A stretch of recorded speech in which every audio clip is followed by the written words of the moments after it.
Civilians में आपका स्वागत है। आज के क्लास में हम लोग चैप्टर 4 को शुरू करेंगे जो कि सतत विकास का रहने वाला है। और ये चैप्टर प्रीलिम्स के लिए भी इम्पोर्टेंट है और मेंस के लिए भी इम्पोर्टेंट है। मेंस में भी यहाँ से क्वेश्चन पूछा गया 7 JPSC में, और प्रीलिम्स में भी क्वेश्चन यहाँ से पूछा गया था, 11 JPSC में भी पूछा गया था। इसीलिए ये चैप्टर प्रीलिम्स और मेंस दोनों के लिए काफ़ी ज़्यादा इम्पोर्टेंट हो जाता है। तो चैप्टर 4 हम लोग का सतत विकास का रहने वाला है। इसके बाद हम लोग का समावेशी विकास का चैप्टर शुरू होगा जो कि सतत विकास से थोड़ा सा आगे वाला चीज़ होता है। तो चलिए शुरू करते हैं आज के क्लास को। तो चैप्टर का नाम है सतत विकास, यानी कि विकास तो होगा लेकिन वो कैसा होना चाहिए, सतत होना चाहिए, यानी कि निरंतर होना चाहिए। ऐसा नहीं कि कुछ समय तक आपका विकास हुआ उसके बाद आपका विकास रुक गया, ऐसा नहीं होना चाहिए, बल्कि आपका जो विकास हो रहा है वो निरंतर तरीके से होना चाहिए। सतत विकास को ही हम लोग धारणीय विकास या फिर संपोषणीय विकास के नाम से जानते हैं। तो ये ध्यान रखना है कि सतत विकास हो गया या फिर धारणीय विकास हो गया या फिर संपोषणीय विकास, ये तीनों एक ही चीज़ है।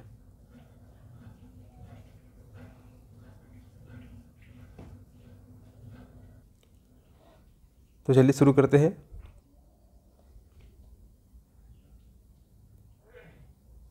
पहले हम लोग इस क्वेश्चन को करेंगे। तो क्वेश्चन है सतत विकास अभिव्यक्ति की उत्पत्ति क्या है, यह पर्यावरण की सुरक्षा से कैसे जुड़ा है, और क्या आगे इस कथन की व्याख्या करें कि राज्यों की हरित GDP का मापन केंद्र शुरू करेगा।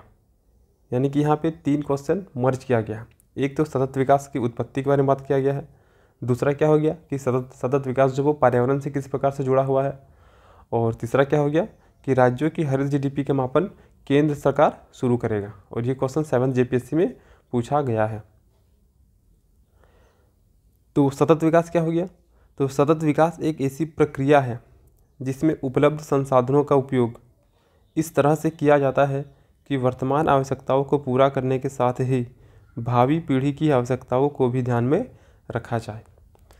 तो सतत विकास का डेफिनेशन क्या बोल रहा है कि हमारे पास जितने भी उपलब्ध संसाधन हैं उन संसाधन का प्रयोग तो हम लोग करेंगे ही करेंगे अपने आवश्यकता के अनुसार, लेकिन उन संसाधनों का हम लोग को भावी पीढ़ी को ध्यान में रखते हुए भी उपयोग करना है। जैसे कि मान लेते अभी हम लोग के झारखंड में क्या निकल रहा है, बहुत ज़्यादा कोयला निकल रहा है। तो अभी कोयला का अंधाधुंध उपयोग किया जा रहा है झारखंड के लोगों के द्वारा। तो ऐसा नहीं कि हम लोग कोयला को यूज करके ख़त्म कर देंगे, बल्कि हम लोग के आने वाली पीढ़ी के लिए भी हम लोग को कोयला को बचा के रखना है। यानी कि उनकी जो आवश्यकता होगी उन आवश्यकता को भी ध्यान में रखते हुए वर्तमान में हम लोग को इस कोयले का उपयोग करना है। या फिर जो भी प्राकृतिक संसाधन जैसे कि पेड़ पौधे हो गए, उन सब को भी हम लोग को अंधाधुंध कटाई नहीं करना चाहिए, क्योंकि वर्तमान समय में हम लोग तो ज़िंदगी जी लेंगे लेकिन आने वाली पीढ़ी को इससे उत्पन्न होने वाली समस्याओं का सामना करना पड़ेगा। तो ऐसी स्थिति में पर्यावरण को भी ध्यान में रखना चाहिए जिससे कि आने वाली पीढ़ी को कोई भी समस्या का सामना ना करना पड़े। तो सतत विकास क्या हो गया, विकास तो होगा लेकिन निरंतर होना चाहिए।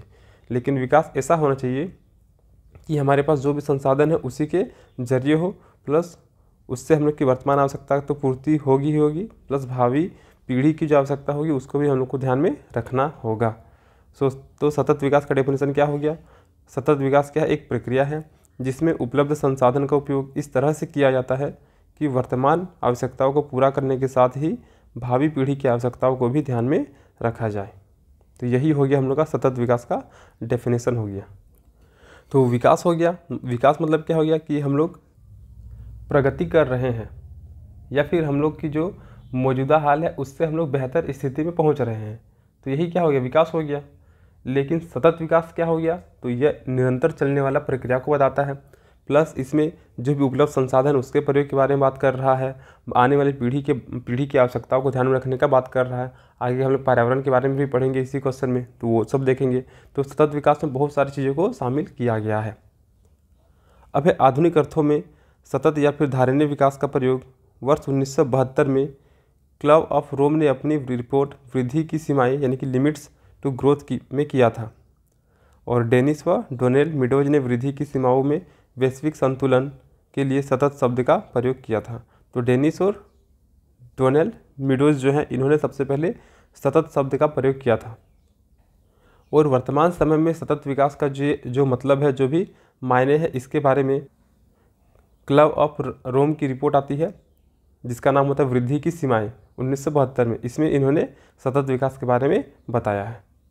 तो ये नाम याद रखना है, डेनिस और डोनाल्ड मीडोज, जिन्होंने सतत शब्द का सबसे पहले प्रयोग किया था। फिर वर्ष आता है 1972। तो 1972 में स्वीडन के स्टॉकहोम में मानव एवं पर्यावरण पर स्टॉकहोम सम्मेलन का आयोजन किया गया और इस पर पहली बार पर्यावरणीय विकास को अंतर्राष्ट्रीय कार्यसूची में शामिल किया गया। यानी कि विकास तो हो ही रहा था आदमी का, लेकिन पर्यावरण को हम लोग कहीं ना कहीं अनदेखा करना शुरू कर दिए थे, जिसके परिणाम स्वरूप बहुत सारे समस्याएं भी आने लगे। तो धीरे धीरे लोगों को ये पता चलने लगा कि पर्यावरण समस्या उत्पन्न हो रही है या फिर पर्यावरण के नुकसान की वजह से ये सारी चीज़ देखने को मिल रही है। तो इसीलिए पहली बार 1972 में स्वीडन के स्टॉकहोम में पर्यावरण को लेकर और मानव को लेकर एक सम्मेलन हुआ और इसमें पहली बार पर्यावरण के विकास को अंतर्राष्ट्रीय कार्यसूची में शामिल किया गया। इसके बाद क्या हो गया, संयुक्त राष्ट्र पर्यावरण कार्यक्रम यानी कि UNEP की स्थापना हुई। फिर 1983 में संयुक्त राष्ट्र महासभा ने पर्यावरण और विकास पर विश्व आयोग की स्थापना की और इसकी अध्यक्षता श्रीमती हॉटलम ब्रंटलैंड के नाम पर इसे ब्रंटलैंड आयोग भी कहते हैं। यानी कि जब विकास की प्रक्रिया में हम लोग पर्यावरण की अनदेखी करने लगे तो बहुत सारे समस्या आने लगे। परिणाम क्या हो गया कि 1972 में पहली बार स्वीडन के स्टॉकहोम में पर्यावरण और मानव पर एक सम्मेलन बुलाया गया और इसके बाद क्या हो गया कि पर्यावरण के विकास को अंतर्राष्ट्रीय कार्यसूची में शामिल किया गया। फिर क्या हो गया, UNEP का स्थापना हो गया और फाइनली 1983 में संयुक्त राष्ट्र महासभा ने पर्यावरण और विकास पर विश्व आयोग की स्थापना की, जिसकी अध्यक्षता कौन कर रहे थे, तो श्रीमती हॉटलम ब्रंटलैंड कर रहे थे और इन्हीं के नाम पर ब्रंटलैंड आयोग पड़ा। और 1972 में ही जो स्टॉकहोम सम्मेलन हुआ था वहाँ पे सतत विकास की प्राप्ति के लिए जो भी प्राथमिकताओं का निर्धारण किया गया था, जैसे अभी हम पहला क्वेश्चन पढ़ेंगे, वहाँ पे जो भी उद्देश्य रखे गए थे, जो भी लक्ष्य रखे गए थे सतत विकास के लिए, उन सारी चीज़ों को तो 1972 में स्टॉकहोम सम्मेलन में सतत विकास की प्राप्ति के लिए प्राथमिकताओं का निर्धारण किया गया था। और फिर 1987 में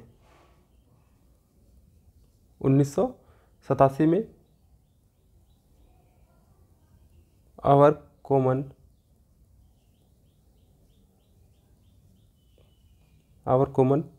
फ्यूचर नामक रिपोर्ट आता है जिसमें सतत विकास को परिभाषित किया जाता है कि ये हम लोग का सतत विकास होगा।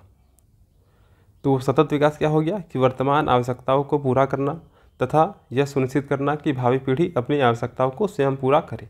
या फिर सतत विकास क्या है, एक ऐसी प्रक्रिया है जिसमें उपलब्ध संसाधनों का उपयोग इस तरह से किया जाता है कि वर्तमान आवश्यकताओं को पूरा करने के साथ ही साथ भावी पीढ़ी की आवश्यकताओं को भी ध्यान में रखा जाए। और इससे मुख्य रूप से सतत विकास में 3 स्तंभ आते हैं। पहला आ जाएगा हम लोग का आर्थिक, दूसरा हो जाएगा हम लोग का पर्यावरणीय और तीसरा हो जाएगा हम लोग का सामाजिक। ये 3 स्तंभ आ जाएंगे मुख्य रूप से सतत विकास के अंतर्गत और इन्हीं तीनों स्तंभ के माध्यम से सतत विकास को प्राप्त करने के लिए एक साथ कार्य करना होगा। तो श्रीमती ब्रंटलैंड की अध्यक्षता में जो आयोग का गठन किया गया था उसको हम लोग ब्रंटलैंड आयोग के नाम से जानते हैं। तो उन्होंने भी सतत विकास की परिभाषा दी। तो उनके अकॉर्डिंग क्या हो गया, तो विकास ऐसा होना चाहिए जो वर्तमान आवश्यकताओं की पूर्ति इस तरह करे जिससे भविष्य की पीढ़ियों की आवश्यकताओं को पूरा करने की क्षमता पर असर ना पड़े। यानी कि ये ब्रंटलैंड आयोग के द्वारा जो सतत विकास का डेफिनेशन दिया गया वो है कि हम लोग विकास जो होगा वो इस प्रकार से होना चाहिए, वर्तमान आवश्यकताओं को पूर्ति इस प्रकार से हम लोग करेंगे कि आने वाली पीढ़ी को या फिर भविष्य की जो भी पीढ़ी होंगी उनकी आवश्यकताओं को पूरा करने की क्षमता में किसी भी प्रकार का असर ना पड़े। और इस रिपोर्ट का शीर्षक क्या था, तो हमारा साझा भविष्य। ये ध्यान रखना, ये सारा चीज़ हमारा साझा भविष्य। और इस रिपोर्ट में दी गई सतत विकास की परिभाषा में 2 अवधारणाएँ निहित हैं। पहला आवश्यकता की अवधारणाएं और दूसरा सीमितता का विचार। तो पहला क्या हो गया, आवश्यकता की अवधारणा। तो विशेषकर विश्व में निर्धनों की आवश्यकताएं जिनको प्राथमिकता दी जाए और इसका निर्धारण प्रौद्योगिकी की स्थिति तथा सामाजिक स्तर के अनुसार किया जाना चाहिए। अब आगे है ब्रंटलैंड आयोग की रिपोर्ट से प्रभावित होकर संयुक्त राष्ट्र संघ ने रियो डी जेनेरियो में वर्ष 1992 में एक पृथ्वी सम्मेलन का आयोजन किया। तो पृथ्वी सम्मेलन 1992 में हुआ है आयोजन। और इस सम्मेलन में यह घोषणा की गई कि विकास की प्राप्ति इस प्रकार हो जिससे कि वर्तमान तथा भविष्य की पीढ़ियों को विकासात्मक तथा पर्यावरणीय आवश्यकताओं को न्याययुक्त पूर्ति हो। तो ब्रटलैंड आयोग के बाद फिर से क्या हो गया, संयुक्त राष्ट्र संघ इससे प्रभावित हो गए। फाइनली रियो डी जेनेरियो में 1992 में एक मीटिंग होता है, एक आयोजन होता है पृथ्वी सम्मेलन, और इसी सम्मेलन में घोषणा किया गया कि विकास का प्राप्ति इस प्रकार से होना चाहिए जिससे कि वर्तमान और भविष्य की पीढ़ियों को विकासात्मक और पर्यावरणीय, पहले ये चीज़ मिसिंग रहता था जितना भी विकास होता था, लेकिन इसके बाद अब पर्यावरण को भी ऐड किया जा रहा, तो पर्यावरणीय आवश्यकताओं को न्याय पूर्ति हो सके, ऐसा संयुक्त राष्ट्र संघ के जो मीटिंग हो रहा पृथ्वी सम्मेलन उसमें बताया गया। अब इसमें बहुत सारे दस्तावेज जारी किए जैसे कि जलवायु परिवर्तन संबंधी अनुबंधन क्या होंगे, जैविक विविधता पर अनुबंधन, फिर वन सिद्धांतों पर वक्तव्य, रियो घोषणा और एजेंडा 221। तो ये सारा चीज़ दस्तावेज मुख्य रूप से जो हम लोग का संयुक्त राष्ट्र संघ के द्वारा जो मीटिंग हुआ पृथ्वी सम्मेलन उसमें रखा गया। अभी वर्ष 1972 में स्टॉकहोम सम्मेलन सतत विकास की प्राप्ति के लिए प्राथमिकताओं का निर्धारण किया गया और सतत विकास को वर्ष 1987 में आवर कॉमन फ्यूचर नामक रिपोर्ट में परिभाषित किया गया। तो ये इसमें याद रखना है कि वर्ष 1987 में सतत विकास को आवर कॉमन नामक रिपोर्ट एक आया जिसमें परिभाषित किया गया था। एजेंडा 21 सतत विकास के संबंध में संयुक्त राष्ट्र संघ को एक गैर बाध्यकारी स्वैच्छिक कार्य योजना है और साथ ही यह वर्ष 1992 में रियो डी जेनेरियो जो कि ब्राज़ील में आयोजित पर्यावरण और विकास पर संयुक्त राष्ट्र सम्मेलन की परिणति है। और इसमें 4 वर्ग हैं जो कि सतत विकास के लिए व्यापक दिशा निर्देश देते हैं और ये तत्व हैं। पहला हो गया अर्थव्यवस्था। तो अर्थव्यवस्था में क्या बताया गया इसमें कि आर्थिक क्रियाएं ऐसी होनी चाहिए जो सामान्य जनता के लिए, जनता के हित में हो, आत्मनिर्भर और स्थानीय आधार वाली हो। यानी कि अर्थव्यवस्था में जो भी आर्थिक क्रियाएं होंगी उनके वजह से लोगों का हित ही होना चाहिए, आत्मनिर्भरता बढ़नी चाहिए और स्थायित्व आना चाहिए। दूसरा जीवमंडल बायोस्फीयर। तो मनुष्य भी प्रकृति का हिस्सा है और इस भाव के साथ मानव केंद्रित दृष्टि का त्याग करना, प्राकृतिक संसाधनों की एक सीमा है, उसका सम्मान हो तथा प्राकृतिक संसाधनों के संरक्षण व निर्माण में स्थानीय समुदायों की महत्वपूर्ण भूमिका होनी चाहिए। तो इसमें क्या हो गया कि हम जो मनुष्य हैं ये भी क्या है, कहीं ना कहीं प्रकृति का ही हिस्सा है, हम लोग प्रकृति से बढ़कर नहीं है। तो ऐसे स्थिति में सारा केंद्र मुख्य रूप से मानव पर ही नहीं होना चाहिए कि विकास जो होगा वो मानव का ही होगा, मानव ही सही से रहेंगे, ऐसा हम लोग को मन में जो भावना है उसको त्याग करना पड़ेगा। प्राकृतिक संसाधन ये भी क्या है, एक सीमा के अंतर्गत ही है, आज नहीं तो कल ये भी ख़त्म होंगे। तो ऐसे स्थिति में उनका सम्मान करना, उनका संरक्षण करना हम लोग का ही जिम्मेदारी होता है। फिर आगे है समता यानी कि इक्वलिटी। तो समाज की सभी गतिविधियों, वितरण, लाभ और निर्माण प्रक्रिया में पूर्ण सहभागिता हो। तो ये सतत विकास के तत्व के रूप में दर्शाया गया है। अब आगे है आर्थिक धारणीयता अर्थव्यवस्था के सतत विकास को प्रस्तुत करता है। आर्थिक धारणीयता जो है वो अर्थव्यवस्था में सतत विकास को प्रस्तुत करता है तथा इसके अंतर्गत पर्यावरण के अनुरूप विकास के प्रयासों को स्वीकार किया गया। यानी कि आर्थिक धारणीयता जो है हो गया ये कहीं ना कहीं फिर से पर्यावरण के अनुकूल विकास के प्रयासों को ही स्वीकार कर रहा है। जैसे कि वर्तमान परिवेश में ग्रीन फाइनेंस की संकल्पना प्रभावी हुई है और इसका उल्लेख प्रथम बार रियो 20 से आरंभ हुआ था तथा ऐसी परियोजनाओं में निवेश जो अस्थायी अर्थव्यवस्था को सकारात्मक रूप से प्रभावित करते हो उसे ग्रीन फाइनेंस की संज्ञा दी गई। यानी कि आर्थिक धारणीयता जो हो गया ये मुख्य रूप से अर्थव्यवस्था में सतत विकास को बता रहा है। साथ ही साथ इसमें पर्यावरण के अनुरूप विकास के प्रयासों को भी स्वीकार किया गया है। देखा जाए तो वर्तमान में ग्रीन फाइनेंस की संकल्पना उभर कर आई है जो कि सबसे पहले रियो 20 सम्मेलन में ही आरंभ हुआ था। और ग्रीन फाइनेंस में क्या होता है कि इसमें जो भी निवेश होता है जो अर्थव्यवस्था को सकारात्मक रूप से प्रभावित करता है उसी को हम लोग ग्रीन फाइनेंस बोलते हैं। यानी कि अस्थायी एवं सतत विकास वाली अर्थव्यवस्था की स्थापना के लिए किया गया निवेश ग्रीन फाइनेंस है।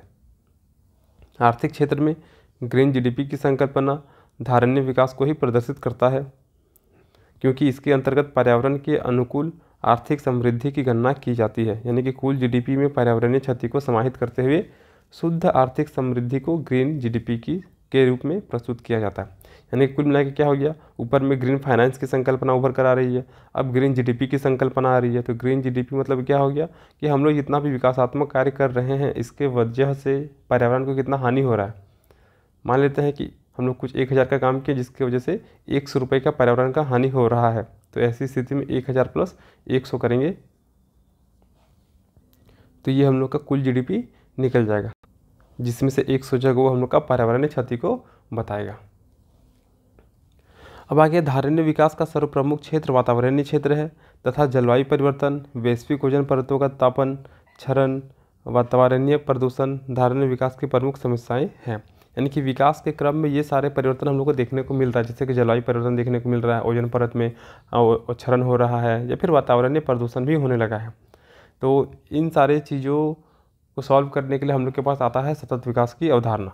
और विकास के क्रम में प्राकृतिक संसाधनों के अंधाधुंध दोहन तथा पर्यावरण की उपेक्षा के फलस्वरूप पर्यावरण एवं वातावरणीय असंतुलन की स्थिति उत्पन्न हुई तथा जल प्रदूषण, भूमि प्रदूषण, वायु प्रदूषण की स्थिति अत्यधिक गंभीर हुई है। ग्रीन हाउस गैसों में असीमित उत्सर्जन के कारण वैश्विक तापन की स्थिति कायम हुई तथा पृथ्वी पर जीवन के लिए ये समस्या अति भयंकर समस्या के रूप में प्रदर्शित हुई। यानी कि हम लोग अपने विकास के लिए प्राकृतिक संसाधनों का इस प्रकार से दोहन किए या फिर उपयोग किए जिसके परिणाम स्वरूप जलवायु परिवर्तन, जल प्रदूषण, भूमि प्रदूषण या फिर वायु प्रदूषण जैसी स्थिति उत्पन्न होने लगी। ग्रीन हाउस गैस बढ़ने लगा जिसकी वजह से वैश्विक तापमान बढ़ने लगा और धीरे धीरे जीवन जीने के लिए पृथ्वी पर बहुत सारे समस्याएं उत्पन्न होने लगी।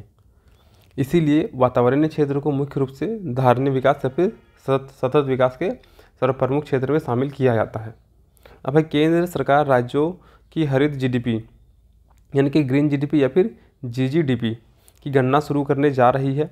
यह पहली बार है जब इस तरह का राष्ट्रीय पर्यावरण सर्वेक्षण किया जा रहा है और इस सर्वे के तहत हर राज्य के हरित जीडीपी की गणना के लिए कुछ संख्याओं का इस्तेमाल किया जाएगा। यानी कि हम लोग का जो क्वेश्चन था सतत विकास की अभिव्यक्ति की उत्पत्ति क्या है, तो ये हम लोग कंप्लीट देख लें कैसे कैसे सतत विकास की उत्पत्ति हो रही है, यह पर्यावरणीय सुरक्षा से कैसे जुड़ा है। और आगे था हम लोग का क्या, राज्यों की हरित जीडीपी का मापन केंद्र शुरू करेगा। तो ये हो गया हम लोग का पर्यावरण समस्या से जुड़ा हुआ सारा चीज़, जैसे ग्रीन फाइनेंस हो गया या फिर ग्रीन जीडीपी की अवधारणा सामने आ गया। अब आगे आता हम लोग का क्वेश्चन का आखिरी पोर्शन कि केंद्र सरकार क्या कर रही है। तो केंद्र सरकार क्या कर रही है, तो राज्यों की हरित जीडीपी की गणना शुरू करने जा रही है और यह पहली बार है जब इस तरह का राष्ट्रीय पर्यावरण सर्वेक्षण केंद्र सरकार के द्वारा किया जा रहा है। अब इससे जुड़ी कुछ खास बातें हैं, जैसे कि इस सर्वे के तहत जिला स्तर पर पर्यावरणीय संपदा के आंकड़ों की गणना की जाएगी और फिर राज्य की भौगोलिक स्थिति, कृषि भूमि, वन्य जीवन और उत्सर्जन के तरीकों का आकलन किया जाएगा। फिर आगे इस सर्वे के जरिए हरित जीडीपी की गणना के लिए जरूरी ज़्यादातर डेटा पहले से ही मौजूद सरकारी मंत्रालयों के डेटा सेट से लिया जाएगा। यानी कि जो भी सर्वे होगा उससे संबंधित जो भी आवश्यक आंकड़ों की आवश्यकता होगी वह सरकारी मंत्रालय में उपलब्ध होंगे, तो वहाँ से उपयोग किया जाएगा। फिर क्या हो जाएगा कि इस सर्वे से मिलने वाली जानकारी नीति निर्माण में मदद करेगी, जैसे भूमि अधिग्रहण के दौरान मुआवजे का भुगतान, जलवायु संबंध के लिए जरूरी धन की गणना वगैरह। तो ये हो गया केंद्र सरकार के द्वारा जो हरित जीडीपी की गणना शुरू करने जा रही है राज्यों में, उससे संबंधित कुछ जुड़ी हुई बातें।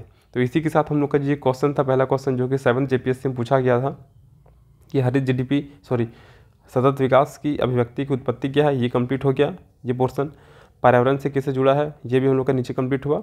और क्वेश्चन का आखिरी पोर्शन कि राज्यों की हरित जीडीपी का मापन केंद्र शुरू करेगा, तो ये भी खत्म होता है। अब हम लोग आगे बढ़ते हैं और इस क्वेश्चन को देखते हैं। ये क्वेश्चन है सतत विकास या फिर धारणीय विकास या फिर संपोषणीय विकास से क्या अभिप्राय है, यानी कि इसको डिफाइन करना है हम लोग को। इसकी विशेषता क्या है एवं उद्देश्यों पर प्रकाश डालें तथा लक्ष्यों का वर्णन करें। तो हम लोग देखिए विशेषता क्या है कि हम लोग विकास कर रहे थे लेकिन उसमें हम लोग पर्यावरण की अवहेलना कर रहे थे, पर्यावरण को नज़रअंदाज कर रहे थे। लेकिन सतत विकास से पर्यावरण को भी शामिल किया गया, हम लोग पर्यावरण क्षति को भी विकास के क्रम में शामिल कर रहे हैं। इसीलिए वहाँ पर ग्रीन फाइनेंस या फिर ग्रीन जीडीपी की संकल्पना भी उभर कर सामने आ रही है। तो सतत विकास या फिर संपोषणीय विकास क्या हो गया कि हम लोग को विकास करना है, जो भी उपलब्ध संसाधन है उसका प्रयोग करके विकास करना है और इस प्रकार से करना है कि आने वाली पीढ़ी को समस्याओं का सामना न करना पड़े। तो संपोषणीय विकास की संकल्पना या फिर सतत विकास की संकल्पना पर्यावरण एवं विकास पर वैश्विक आयोग द्वारा प्रस्तुत किया गया। हम लोग देखें यहाँ पे कि पहली बार ऐसा था कि विकास जो था वो विकास के क्रम में पर्यावरण को भी शामिल किया गया था। तो सतत विकास की संकल्पना वैश्विक आयोग के द्वारा पर्यावरण और विकास पर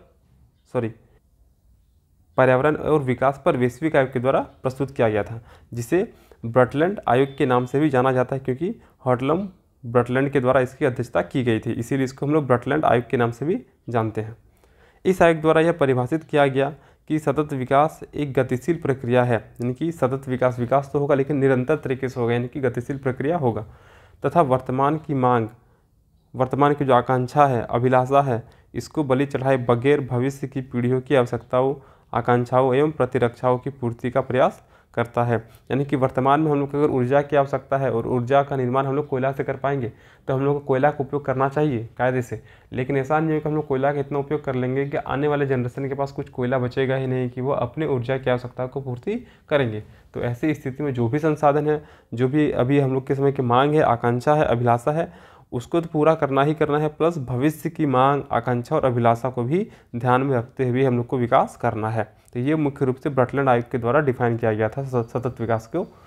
अब यह सतत विकास के अंतर्गत वर्तमान एवं भविष्य दोनों पीढ़ियों की आवश्यकताओं की पूर्ति समाहित है, तथा दीर्घकालिक आर्थिक, सामाजिक एवं पर्यावरणीय सुविधा प्रदान करना इसका प्रमुख लक्ष्य है। ये 3 चीज़ ध्यान रखना है कि सतत विकास जो हो गया ये मुख्य रूप से वर्तमान आवश्यकता को तो ध्यान देना ही देना है, प्लस भविष्य को भी ध्यान में रखते हुए किया जाएगा।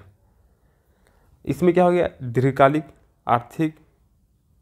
आर्थिक, सामाजिक और पर्यावरणीय, ये 3 चीज़, आर्थिक, सामाजिक और पर्यावरणीय सुविधा प्रदान करना इसका दीर्घकालिक उद्देश्य के रूप में शामिल किया गया है, प्रमुख इसका लक्ष्य हो गया। तो ये 3 चीज़, आर्थिक, सामाजिक और पर्यावरणीय, क्योंकि ऑप्शन में आपको चौथा चीज़ मिल सकता है।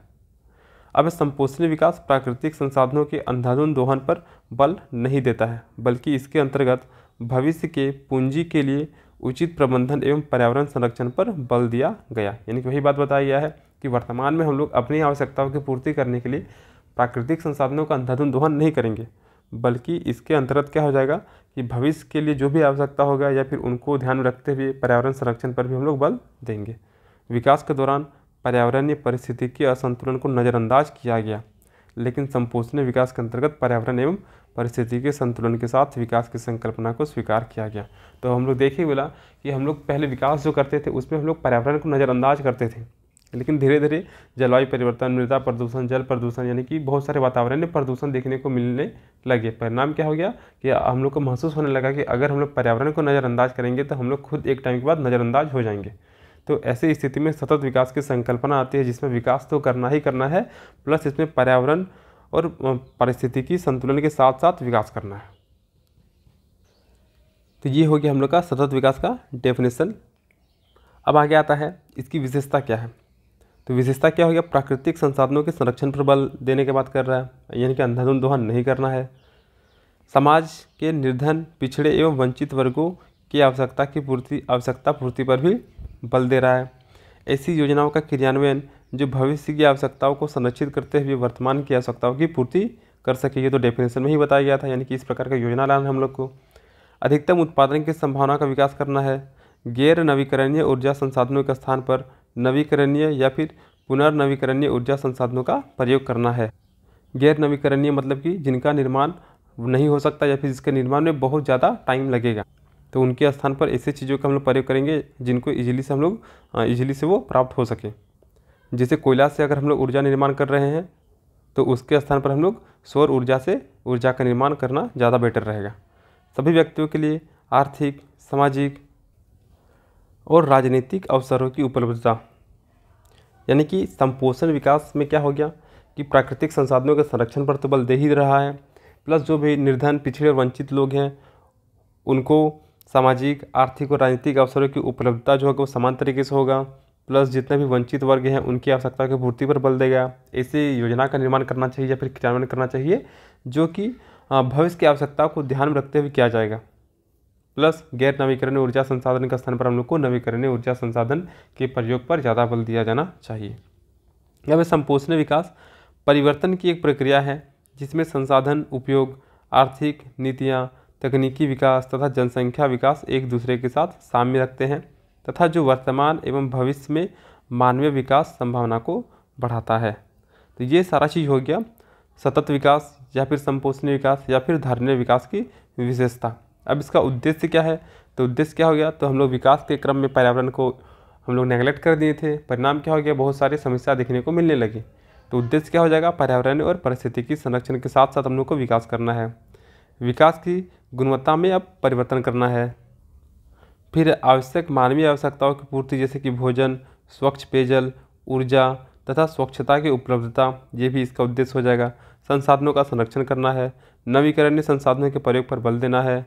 निर्णय लेने की प्रक्रिया में पर्यावरण एवं अर्थशास्त्र का समावेशन होना चाहिए। यानी कि पहले क्या था कि मुख्य रूप से जो अर्थशास्त्री होते हैं उन्हीं को शामिल किया जाता था, पर्यावरण को हम लोग नेगलेक्ट करते थे। लेकिन अब जो भी निर्णय होगा, जो भी विकास से संबंधित जो भी योजना होगा, उससे मुख्य रूप से पर्यावरण को भी ध्यान में रखना है, प्लस जो भी उस क्षेत्र में महान अर्थशास्त्री होंगे उनको भी ध्यान में रखना है। यानी कि दोनों का समावेशन अब लेना पड़ेगा।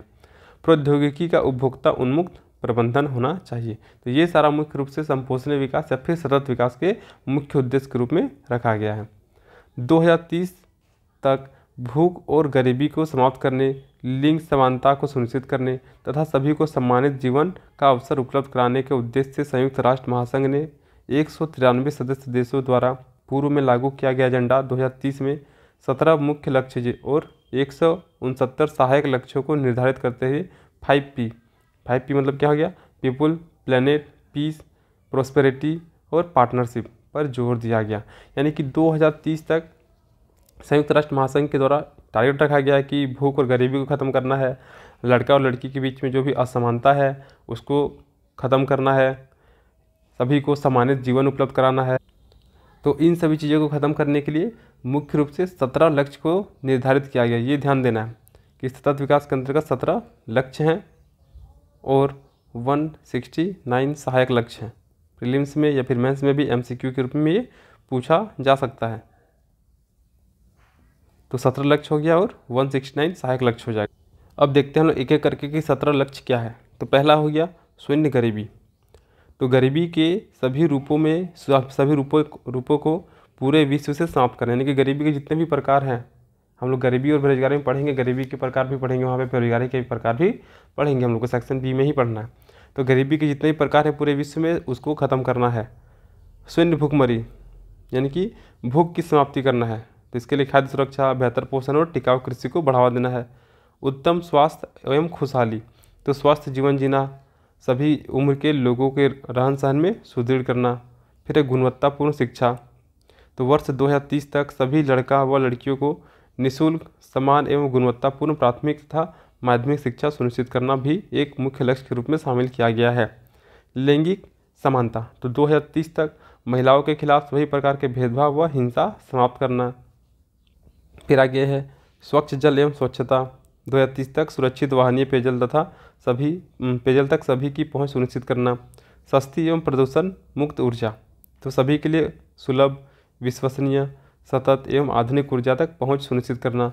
8वां हो जाएगा हम लोग का उत्कृष्ट कार्य और आर्थिक समृद्धि। तो इसमें क्या हो गया कि सभी के लिए समावेशी एवं सतत आर्थिक विकास तथा पूर्ण व उत्पादक रोजगार एवं मर्यादित कार्य का संवर्धन करना। फिर अगला है उद्योग, नवाचार, इंफ्रास्ट्रक्चर एवं बुनियादी, तो सहनशील इंफ्रास्ट्रक्चर का निर्माण, समावेशी व सतत औद्योगिकीकरण का संवर्धन तथा नवाचार को बढ़ावा देना। यानी कि इंफ्रास्ट्रक्चर डेवलपमेंट होगा, जैसे कि सड़क बनेगा, बिजली मिलेगा, पानी मिलेगा, रेलवे का गठन होगा, निर्माण होगा। इसके साथ ही साथ औद्योगिकीकरण को बढ़ावा दिया जाएगा और नवाचार को भी बढ़ावा दिया जाएगा। आर्थिक असमानता, तो देश के भीतर तथा विभिन्न देशों के बीच में असमानता को कम करना, यानी कि देश के भीतर जो आर्थिक असमानता है या फिर अलग अलग देश के बीच में जो आर्थिक असमानता है उसको काफ़ी ज़्यादा कम करने का टारगेट रखा गया है।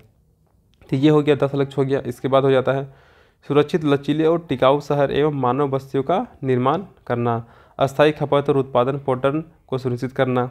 जलवायु परिवर्तन, तो हम लोग देखे थे कि सतत विकास के अंतर्गत हम लोग विकास के क्रम में पर्यावरण को नेगलेक्ट किए, परिणाम क्या होगा, जलवायु परिवर्तन जैसी समस्याएं देखने को मिल रही है। तो जलवायु परिवर्तन और उनके प्रभाव से निपटने के लिए तत्काल कार्रवाई करना। फिर अगला है पानी में जीवन, तो अस्थायी विकास के लिए महासागरों, समुद्रों और समुद्री संसाधनों का संरक्षण एवं उपयोग सुनिश्चित करना।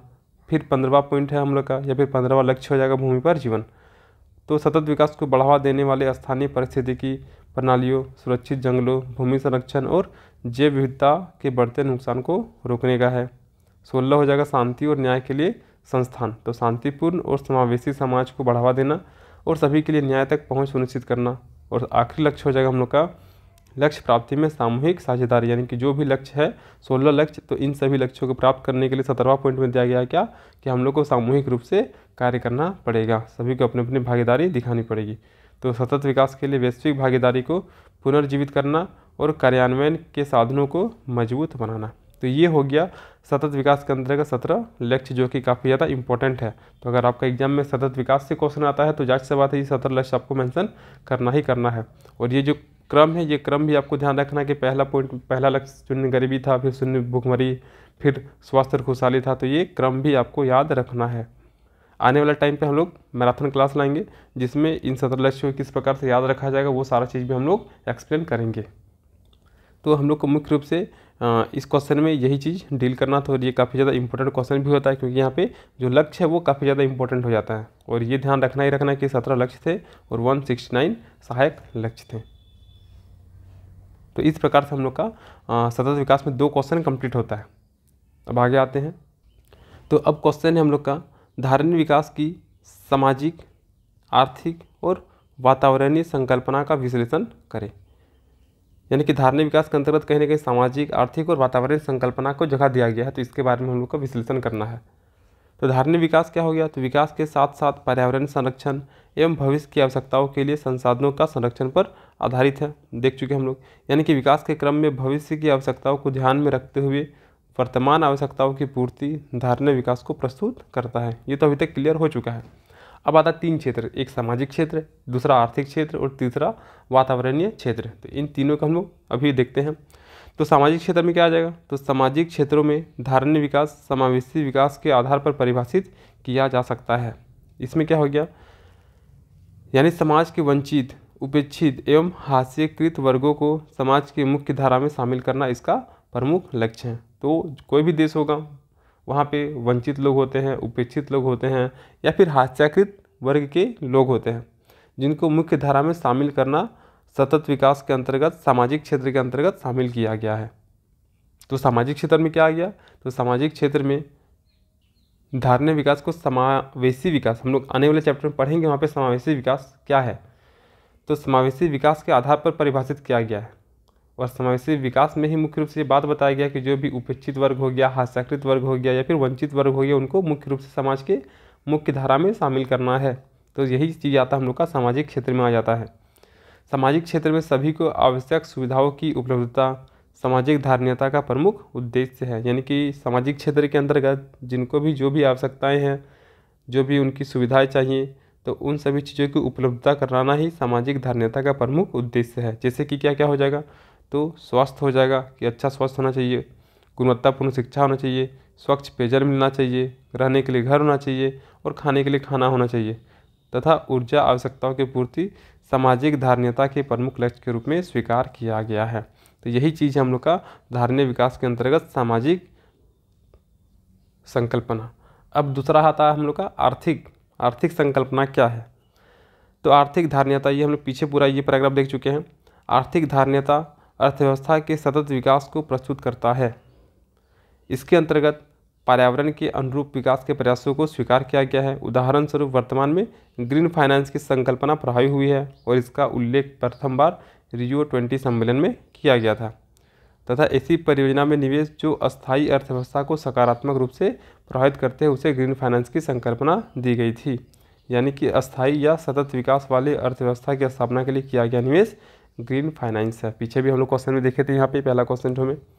फिर आगे आता है इसी के अंतर्गत क्या आता है, ग्रीन जीडीपी की संकल्पना उभर कर आती है। और इसके अंतर्गत क्या हो गया कि ग्रीन जीडीपी में जो भी पर्यावरणीय हानि हो रहा है हम लोग के विकास के लिए, तो उस चीज़ को भी समावेश किया जाता है। फिर इसी में आ गया था हम लोग का धारणीय विकास के सबसे प्रमुख क्षेत्र जो कि क्या है, वातावरणीय क्षेत्र। तो इसको भी हम लोग कहीं ना कहीं थोड़ा बहुत पढ़ चुके हैं। तो वातावरणीय क्षेत्र तथा जलवायु परिवर्तन, वैश्विक तापन, ओजोन परतों का क्षरण, वातावरणीय प्रदूषण धारणीय विकास की प्रमुख समस्याएं हैं। यानी विकास के क्रम में इन सारी चीज़ों को हम लोग को फेस करना पड़ा था। परिणाम क्या हो गया, धारणीय विकास की संकल्पना में वातावरणीय क्षेत्र बहुत ज़्यादा इंपॉर्टेंट हो जाता है। विकास के क्रम में प्राकृतिक संसाधनों के अंधाधुंध दोहन, पर्यावरण की उपेक्षा के फलस्वरूप पर्यावरण एवं वातावरणीय असंतुलन की स्थिति उत्पन्न हुई तथा जल प्रदूषण, भूमि प्रदूषण, वायु प्रदूषण की स्थिति अत्यधिक गंभीर हुई और ग्रीन हाउस गैसों के असीमित उत्सर्जन के कारण वैश्विक तापमान की स्थिति कायम हुई तथा पृथ्वी पर जीवन के लिए ये समस्याएं अति भयंकर समस्या के रूप में प्रदर्शित हुई। ये भी हम लोग पीछे पढ़ चुके हैं। अब आ गया धारणीय विकास की संकल्पना, यानी कि ये तीन चीज़ हो गया। एक तो वातावरणीय क्षेत्र हो गया, दूसरा हम लोग का हो गया, ये हो गया हम लोग का आर्थिक क्षेत्र हो गया, ये कंप्लीट पैराग्राफ, और ये पहला पैराग्राफ हो गया हम लोग का सामाजिक क्षेत्र। अब धारणीय विकास की संकल्पना जीवन के सभी क्षेत्रों में सतत एवं अस्थायी समृद्धि से संबंधित, यानी कि जो भी क्षेत्र है, चाहे वो सामाजिक क्षेत्र हो, आर्थिक क्षेत्र हो या फिर वातावरणीय क्षेत्र हो, इसमें एक अस्थायी समृद्धि से संबंधित है सतत विकास या फिर धारणीय विकास। और इस संकल्पना सामाजिक, आर्थिक तथा वातावरणीय परिप्रेक्ष्य में अधिक स्पष्ट रूप से परिभाषित किया गया है। यानी कि तीन चीज़, सामाजिक, यानी कि इसमें क्या हो गया, मुख्य रूप से हस्तकृत, वंचित, उपेक्षित लोगों को समाज की मुख्य धारा में शामिल करना है। आर्थिक, यानी कि आर्थिक में क्या हो गया, इसी में ग्रीन जीडीपी की संकल्पना आती है, ग्रीन फाइनेंस की संकल्पना उभर कर आती है। और एक वातावरण परिप्रेक्ष्य जो कि बहुत ज़्यादा इंपॉर्टेंट हो जाता है धारणीय विकास के लिए, जिसमें मुख्य रूप से जो भी जलवायु परिवर्तन, वैश्विक तापमान की वजह से जो भी चीज़ें हम लोग को देखने को मिल रही है, उसको कंट्रोल करने से संबंधित प्रावधान के बारे में बताया गया। लेकिन इसका सर्वप्रमुख पहलू प्राकृतिक, पर्यावरण एवं पारिस्थितिकीय संतुलन है। धारणीय विकास के अंतर्गत जलवायु परिवर्तन, वैश्विक तापमान पर नियंत्रण, प्रदूषण सुरक्षा, वनिकीकरण, जल सुरक्षा, ऊर्जा सुरक्षा तथा जनसंख्या एवं नगरीय प्रबंधन इत्यादि के संरक्षण के लिए इन सभी पहलुओं पर ध्यान केंद्रित करना आवश्यक है। यानी कि धारणीय विकास के अंतर्गत इन सभी चीज़ों पर ध्यान केंद्रित करना है कि प्रदूषण सुरक्षा, वनिकीकरण होना चाहिए, जल सुरक्षा होना चाहिए, वैश्विक तापमान, जलवायु परिवर्तन, ये सारा चीज़। धारणीय विकास की संकल्पना एक एकीकृत संकल्पना है जिसके अंतर्गत विकास के सभी आयाम समाहित है, लेकिन वातावरणीय धारणीयता इसका प्रधान तत्व है। यानी कि एकीकृत संकल्पना मतलब क्या हो गया कि विकास के लिए जितने भी आयाम हैं उन सभी आयामों को एक साथ धारणीय विकास के अंतर्गत लाया गया है। लेकिन इसमें भी सबसे ज़्यादा इंपॉर्टेंट हो जाता है वातावरणीय धारणीयता, जो कि सतत विकास के या सर्वप्रमुख क्षेत्र के रूप में शामिल किया गया है। तो हम लोग को मुख्य रूप से इस क्वेश्चन में यही 3 पॉइंट को डील करना था, सामाजिक, आर्थिक और वातावरणीय संकल्पना क्या है सतत विकास के अंतर्गत। तो ये हो जाता हम लोग का खत्म। अब अगला क्वेश्चन है, भारत में धारणीय विकास की नीति एवं रणनीति की रूपरेखा का विस्तृत विवेचन करें। तो इस क्वेश्चन को एक बार आप लोग खुद से पढ़िएगा, आपको समझ में आएगा। बहुत ज़्यादा चीज़ को समझाने लायक इसमें नहीं है। और ये पीडीएफ हम ग्रुप में दे देंगे, वहाँ पढ़ लीजिएगा आप लोग। और पीडीएफ के लिए आप लोग इस नंबर पर कॉन्टैक्ट कर सकते हैं 6206 19 32 77। तो मिलते हैं अगली क्लास के साथ, जो कि होगा हम लोग का समावेशी विकास का, और वह चैप्टर सतत विकास से एक कदम आगे की होगी। तब तक आप लोग इस क्लास को देखिए, पीडीएफ को पढ़िए, और जो भी नए नए फैक्ट्स आपको मिलेंगे उनको आपको इस पीडीएफ में ही लिखना है। एक्स्ट्रा आपको इसको कॉपी में लिखने की आवश्यकता नहीं है, क्योंकि अगर आप इस क्वेश्चंस को कॉपी में लिखने जाएंगे तो काफ़ी ज़्यादा आपका टाइम लग जाएगा। तो उससे बेटर है आप पीडीएफ को लीजिए और पीडीएफ को ही पढ़ना शुरू कीजिए।